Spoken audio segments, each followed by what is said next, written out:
We lived on the east side. Black people lived on the east side of the John Hay home. There was 14 units that the black people lived in. The rest was all white. And so we had to cross them barriers, you know.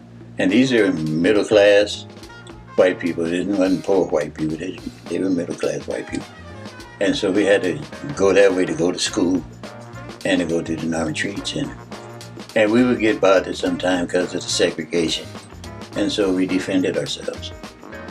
The John Hay home was a safe haven.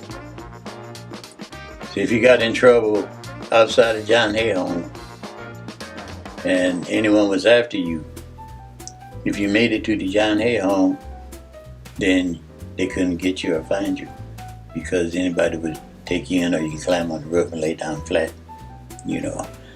And then they stopped that by putting peaks on the roofs of the John Hay home. And I got a video that my friend Umbana took of, he said, he called the John Hay home a plantation. And he did a video of them tearing down the unit I was in. Them was pretty good constructive. I mean, the construction, they had to go through some changes to tear that down because it was steel and cement, bricks, you know. And it had the name Brick City, you know. But I live in Brick City, you know, and so when people ask you where you live, you know, but we didn't use John Hay home. There were 6 of us, 6 siblings, my mother and father. And my father, John T. Crisp Sr., he did a bit at SIU. He was kind of the jack of all trades. And he was a hustler on the side also. But it was the survival skills that he had that kept the family together. My mom was actually a maid in the 50s. And so we didn't know anything about slavery and stuff like that. And so like when my parents taught us to survive out here in the real world, and we got to see some things that we didn't like, you know, but we stuck together, and we had communities back then, so the community helped out a lot in friendship and helping each other out in times of trouble. And there was quite a bit of trouble back then, you know. There was a lot of segregation, you know, and even the housing project in which I'd spent 14 years in was segregated. And so we had to adjust to these conditions. And I thought we did pretty good. John Hay home was on the north side, and living in the north side of John Hay home. And my father, who he was, we was the first to have a TV, first to have a telephone, you know. And the 5-digit number, it was 87757. And they had the party lines and what have you, but we would have people come over and we would watch TV. You know, TV went off at 9 o'clock. And I don't even think they had news on TV back then. But we got to do a lot of things that we didn't do a lot of shopping at the store. We had our own gardens, you know. We made our own bread, made our own butter, you know. And so like, probably the only thing we got from the store is a turkey for Thanksgiving, or a ham, you know. There was a guy that did horse-drawn cart. They brought eggs and milk, you know, and there was fruit trees everywhere. So we could get filled off just with the fruit. And this is different, you know, but it was good. and it was peaceful, and we people got along. Any adult could correct you, and so and all adults' name was Mr. or Mrs. So we didn't know a lot of the adults' first name, but we know if they told us stop and go home or don't do that anymore, we did that. We wasn't allowed to touch any of our parents' weapons. I got in trouble for messing with my dad's switchblade. And there was Uncle Bob. He go hunting. He hunted rabbits. He liked rabbits. And so we said, "Can we go hunting with you?" He said, and hunt with you. He said, "No, you ain't gonna waste none of my bullets." And so that gun would be in the closet, and you better not touch it. We had a little center called the Norman Treat Center. She was open, and she had a preschool and kindergarten before the kindergarten went into the grade school. And we learned quite a bit there. But my advantage was my two big sisters. They taught me everything. Come here, you're gonna learn to do this. We're gonna do this today. So they were entertainers, and so they took piano lessons before me, and so I would learn to play what they played.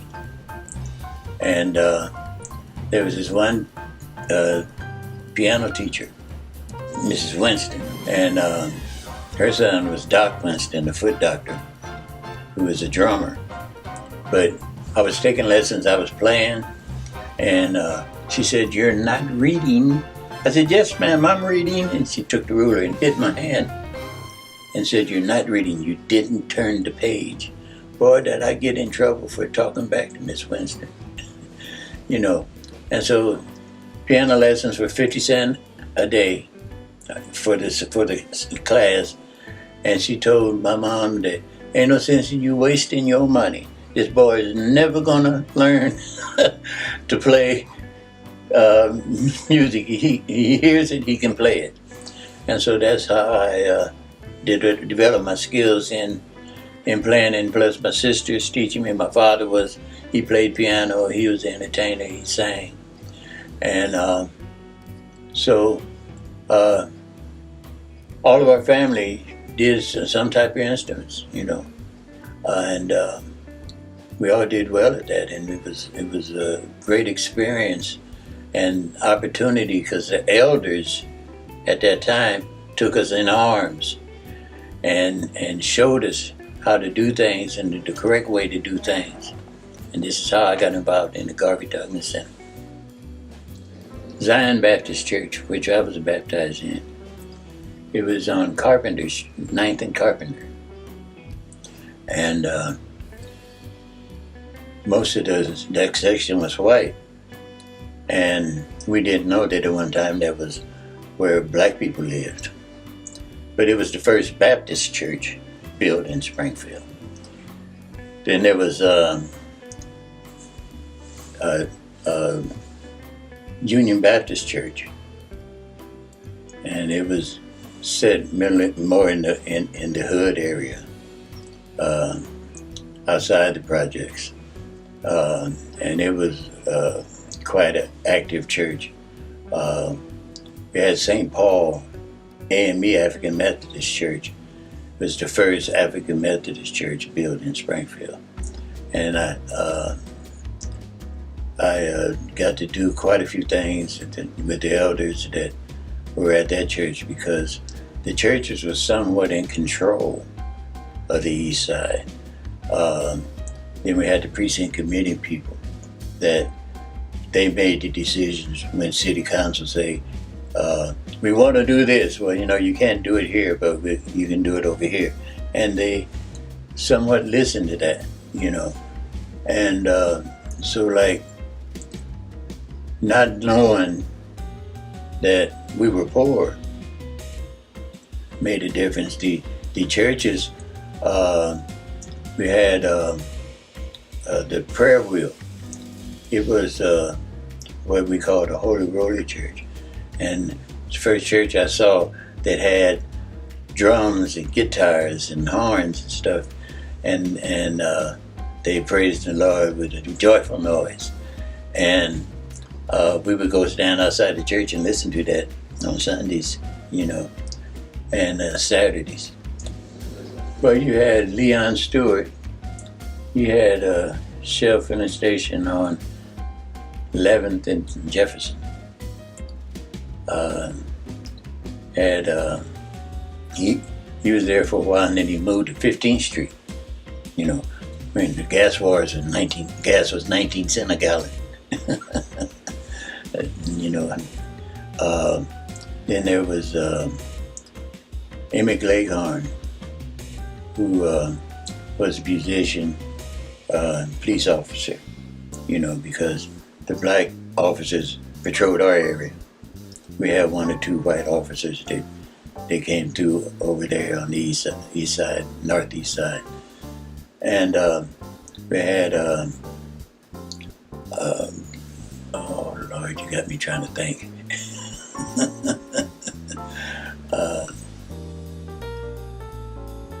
Jack Pettifer. He had a spot on 11th and Adams called the Panama, and it also had apartments over the top of it.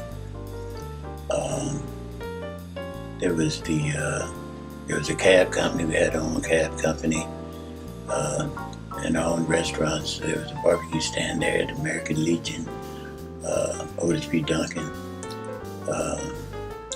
American Legion was there on 12th and Monroe. And we got a lot of teaching in that area with the retired soldiers. And the Elks members were also participants over there also. And they did 90% of the things were done for us kids. And then you had people like my father, we had, oh Lord,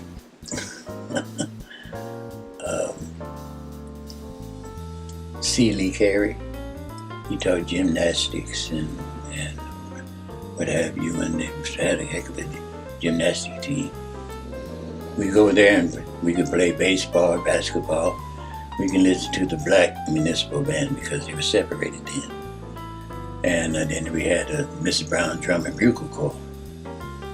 And they would perform there. And I remember one time that the Negro Baseball League played a ball game over there one Sunday. And I was just little, and I didn't know what was going on, but I enjoyed the game. These guys were something else. Now, they couldn't stay in none of the hotels, but we had 3 black hotels. I remember the Dudley Hotel, where the entertainers that came in town, the people that owned the nightclubs, Jim Henderson, had a place called the Castle Rock. Percy Drake, he was a major person, had a club called the Four Seas Club out by the fairgrounds. And then they also had a restaurant downtown. And boy, could his wife cook. Oh, you couldn't go eat that good old greasy food, And then next then there was a Chinese restaurant. Then Chancellor's Lounge played where you get entertainment almost 7 days a week. And he had his own band. And Kenny Bart, he had an orchestra, but he also had a quartet that he played in and he played with Chancellor. Because people got along, there wasn't a lot of killing and a lot of robbing. Drugs was scarce, they didn't allow drugs on the street. There were certain places that you could get it, but you had to be a certain age. And we didn't really know about drugs until we became teenagers and left mom and daddy's house, and so I didn't know I was poor until I left daddy's house. I said, we're poor, all these people got all of this over here, and we just got this little bit, but we were happy. We were survivors, we got the worst of things, and we survived that. We made it work, right? active. We had Ridgeview Beach. At the time, we didn't realize how great that beach was until we found out we probably had the best part of the lake, you know. And we had slide boards, and we could slide down into the water. We had boat rides. We had the doctor come up to him. We had live entertainment. Missouri used to come down. We used to have the Missouri-Illinois picnic, and that was an annual event. And you can go see Ike and Tina Turner for free, you know. Then when it was at the club, they charged 50 cents. Oh, Lord, all that money. See, one of the advantages that we had back then when we had communities is that the churches was paid for, and most of the black people's money were in that church with the tithes and offering. Then when you look at spending, well, we spend money amongst ourselves because we had our own restaurants, our own clothing store, and people worked out of their homes, and you bought things there. We had policy, you know, you put a dime in, you can win $1, you know, put $1 in, you can win 10. But that was good money back then, you know. Now we got the lottery and you can't win nothing.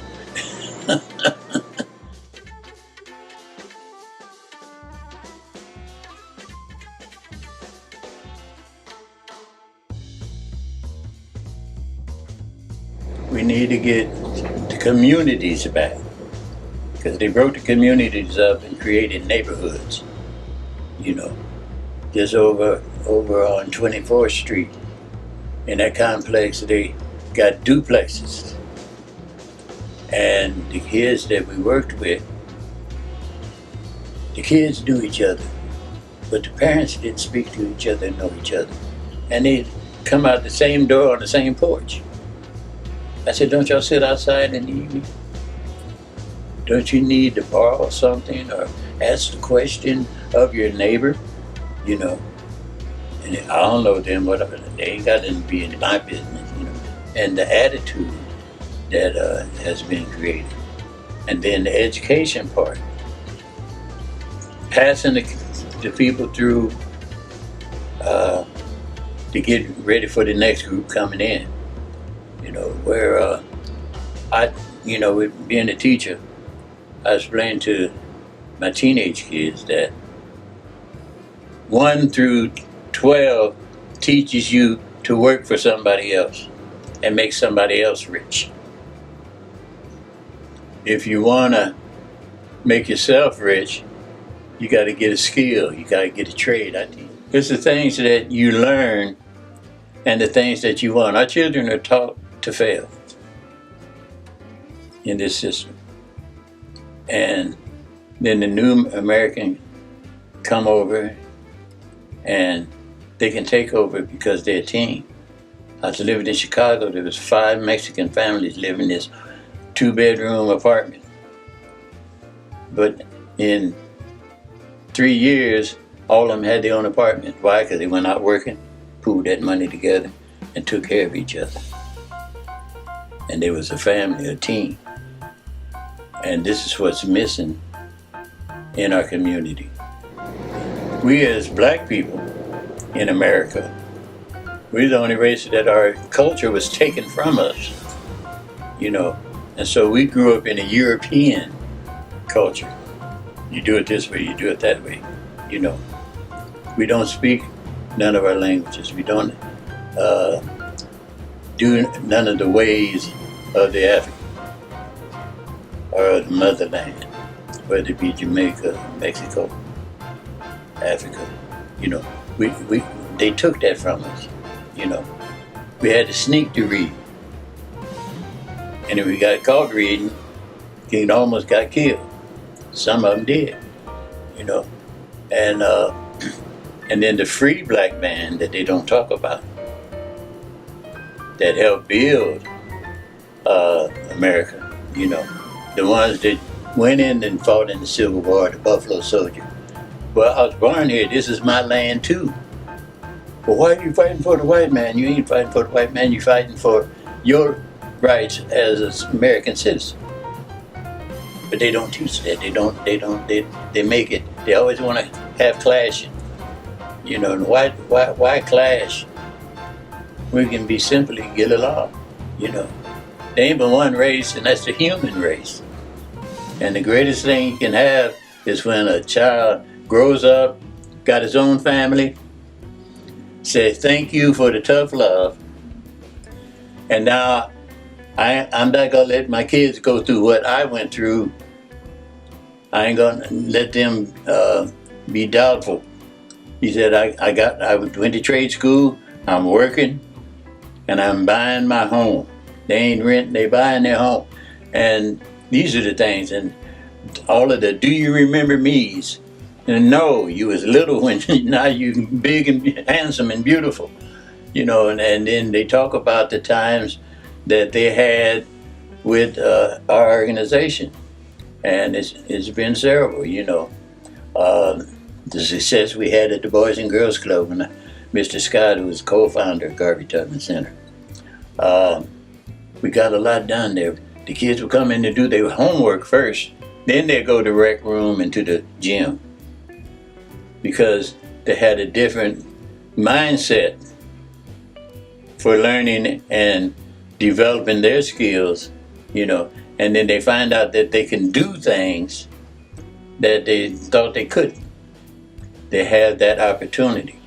And we're looking for that to get a big enough building. I told the mayor, I said, I don't need a house or a small building, I need a warehouse. Because we're doing bigger things and we serving quite a bit of the area in Springfield, and we dedicate it to Springfield and surrounding areas. Because it's about the future. And who is the future? Our children.